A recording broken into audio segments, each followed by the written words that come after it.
ये कहानी है एक बाप बेटे की जो स्कूटर पर कहीं पर जा रहे होते हैं। तभी जो बाप होता है उसकी नजर पड़ती है रोड के साइड में कुछ लड़कों के ऊपर जो कि कीचड़ में कुछ ढूंढ रहे होते हैं। तो अपना स्कूटर वहां पर रोकते हैं और जाकर के उनसे पूछते हैं कि बेटे क्या ढूंढ रहे हो यहाँ पर। तो उनमें से एक बोलता है कि आपको दिख नहीं रहा है कि ये सामने सोने का फल है, हम उसको पाने की कोशिश कर रहे हैं। उसकी ये बात सुनते ही पिता का ध्यान जाता है उस सोने की फल की तरफ जो चमक रहा होता है।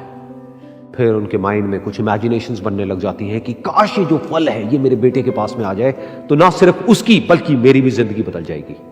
तो बिना सोचे समझे अपने बेटे को धक्का मार देते हैं उस कीचड़ में और बोलते हैं कि तुझे किसी भी कीमत पर वो फल लेकर के आना है।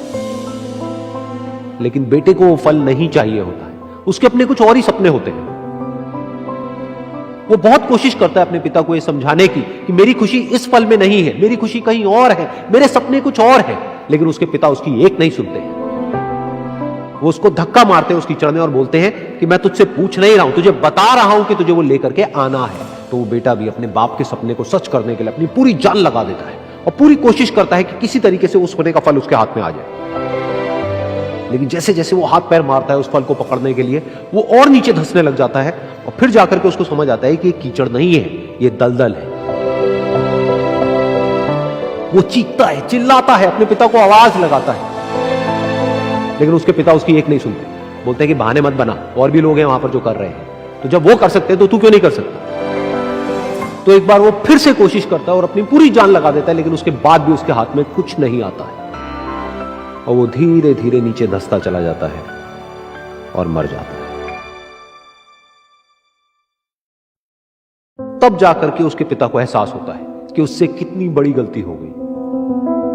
वो वहीं बैठ करके रो रहा होता है, चीख रहा होता है, चिल्ला रहा होता है। तभी वहां पर एक साधु आता है और वो साधु उस आदमी से पूछता है कि तुम क्यों रो रहे हो। फिर वो आदमी उस सोने के फल की तरफ इशारा करते हुए उस साधु को अपनी पूरी बात बताता है और बोलता है कि इसमें मेरी क्या गलती है, मैंने तो जो कुछ भी किया अपने बेटे की खुशी के लिए किया।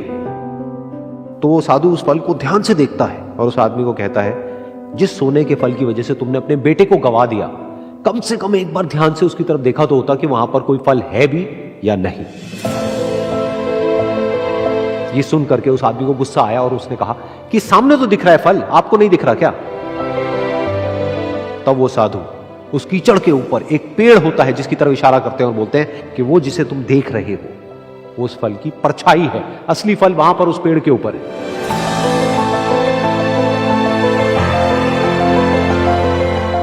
फिर वो साधु उस आदमी को बोला कि अपने बेटे को जबरदस्ती धक्का देने की बजाय और उसको बताने की बजाय कि तेरी खुशी किसमें है, अगर तुमने उससे पूछा होता कि बेटा तू बता तू क्या करना चाहता है और तेरी खुशी किसमें है, तो ना सिर्फ तुम्हारा बेटा जिंदा होता बल्कि हो सकता है कि उसके हाथ में वो असली सोने का फल भी होता।